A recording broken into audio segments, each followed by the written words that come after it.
धर्मनगरी हरिद्वार इन दिनों केंद्रीय बजट 2026 को लेकर चर्चा के केंद्र में है। बजट ऐसा जिस पर कोई संतुष्ट नजर आ रहा है तो कोई सवालों की झड़ी लगा रहा है। एक और भारतीय जनता पार्टी की महिला कार्यकर्ता और संगठन इस बजट की खुलकर तारीफ कर रहे हैं, तो वहीं दूसरी ओर आम जनता खासकर गृहिणियां महंगाई के मुद्दे पर नाराजगी जाहिर कर रही हैं। हरिद्वार बीजेपी महिला मोर्चा की जिला अध्यक्ष प्रीति का कहना है कि एक महिला सोच समझकर ही बजट को पास करती है। यह बजट महिलाओं, गृहिणियों और परिवारों के हितों को ध्यान में रखकर बनाया गया है। भाजपा के महिला कार्यकर्ता और महिलाएं इस बजट से संतुष्ट हैं। मुख्य वक्ता रश्मि त्यागी और महिला मोर्चा जिला अध्यक्ष बीजेपी प्रीति का दावा है कि बजट में महिलाओं के सशक्तिकरण, आत्मनिर्भरता और घरेलू अर्थव्यवस्था को मजबूत करने पर विशेष ध्यान दिया गया है। लेकिन तस्वीर का दूसरा पहलू भी उतना ही अहम है। आम जनता का कहना है कि गैस सिलेंडर के दामों में अचानक 50 रुपए की बढ़ोतरी ने घरेलू बजट को बिगाड़ कर रख दिया है। गृहिणियां पूछ रही हैं कि कागजों में राहत भले ही हो, लेकिन रसोई का बजट कैसे संभालें। हरिद्वार की गलियों, बाजारों और घरों में यही चर्चा है, बजट बहुत अच्छा है या अधूरा। सरकार की नीयत सही है या जमीनी असर अभी बाकी है। अब देखना होगा सरकार जनता की इन चिंताओं पर क्या कदम उठाती है और क्या आने वाले दिनों में महंगाई से राहत मिल पाएगी। से आई हुई है और जो अपनी विचारधारा से जुड़ी हुई महिलाएं थी, कुछ नई महिलाएं जो कि प्रथम बार यहाँ पे आई, तो अभी हमारा बजट आया है, उसमें महिलाओं को लेकर के सरकार की क्या सोच रही है, मोदी जी की क्या सोच रही है, और वो बजट में झलकता है। उसी की जानकारी थोड़ी सी देने के लिए मैं यहाँ पे मुझे बुलाया गया था और मैं उनके बीच उपस्थित थी। अब क्या फाइलें हैं और क्या नहीं, उस पर मैं ज़्यादा डीपली इस समय अवसर नहीं समझती हूँ कि उचित अवसर है कि ऐसा मैं बोलूँ।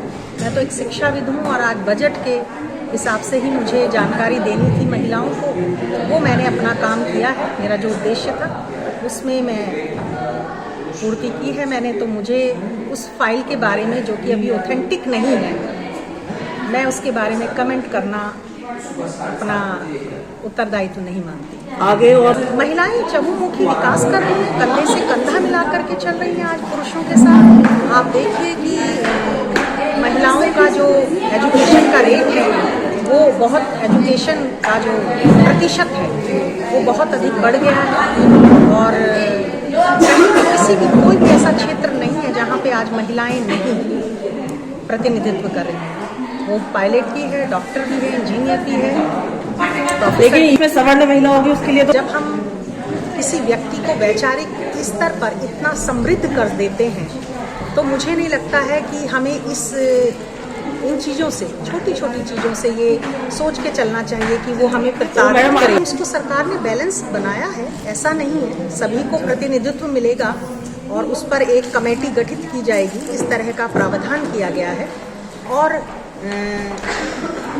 एक्सपेरिमेंट जब होते हैं तो उनसे लर्निंग होती है। तो आप प्रथम चरण में आप कभी भी किसी चीज़ को ऐसा नहीं कह सकते हैं कि ये होगा या नहीं होगा। जब तक वो अप्लाई नहीं हुआ है, उसके गुण दोषों को आप परिभाषित नहीं कर सकते। तो अभी तो वो अप्लाई नहीं हुआ, तो कोई भी स्कीम प्रैक्टिकल रूप में किसी को कार्यान्वित करते हैं तब हमें उसकी समस्याओं का पता चलता है, और जब समस्याओं का पता चलता है तो हमें उसके समाधान भी निकालने हैं। तो ऐसा नहीं है अनेकों, मैं तो कहूँगी कि महिलाओं के लिए तो पूरा बजट ही महिलाओं के लिए है।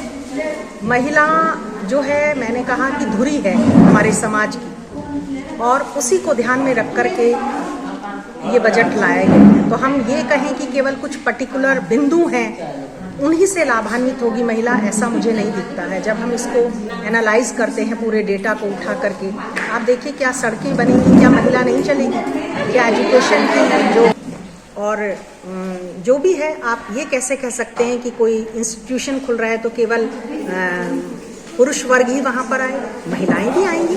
और मैं देखती हूँ एजुकेशन से, फील्ड से जुड़ी हुई हूँ, तो आज 60% से भी ऊपर अपनी बच्चियाँ बहुत टॉप पोजीशन में चल रही हैं, अगर उन्हें वो सुविधाएं मुहैया कराई जाएं। तो यही हमारी सरकार या इस बजट का ध्येय रहा होगा, जो मुझे एनालाइज करने पे मिलता है। प्रधानमंत्री आदरणीय नरेंद्र मोदी जी ने हमारी आदरणीय सीतारमन जी को चुना है वो मेरे को ऐसा लगता है कि एक महिला भी बजट को प्रस्तुत कर रही है, 9वीं बार प्रस्तुत कर रही है, तो ये आदरणीय नरेंद्र मोदी जी ने कुछ सोच के ही दिया है। क्योंकि हम जब देखते हैं कि घर का एक बजट भी होता है, ऐसे ही एक देश का बजट होता है, तो जो घर का बजट होता है वो भी एक महिला ही बनाती है भाई। मतलब महिलाओं के हस्बैंड होते हैं, वो कमा के लाते हैं, तो वो घर को चलाने के लिए जो होता है कि इनकम अपनी महिलाओं के हाथ में देते हैं, तो महिला उसमें एक बजट बनाती है कि मुझे अपने बच्चे पे इतनी शिक्षा में ये लगाना है, घर परिवार में ये लगाना है, स्वास्थ्य के लिए ये लगाना है। तो इसी तरह पूरे देश को देखते हुए जो बजट है हमारी सीतारमण जी ने प्रस्तुत किया है, तो ये बजट बहुत अच्छा और महिलाओं के लिए लाभप्रद बजट है, जिसमें बहुत सारी चीजें महिलाओं के लाभ के लिए प्रस्तुत की गई है।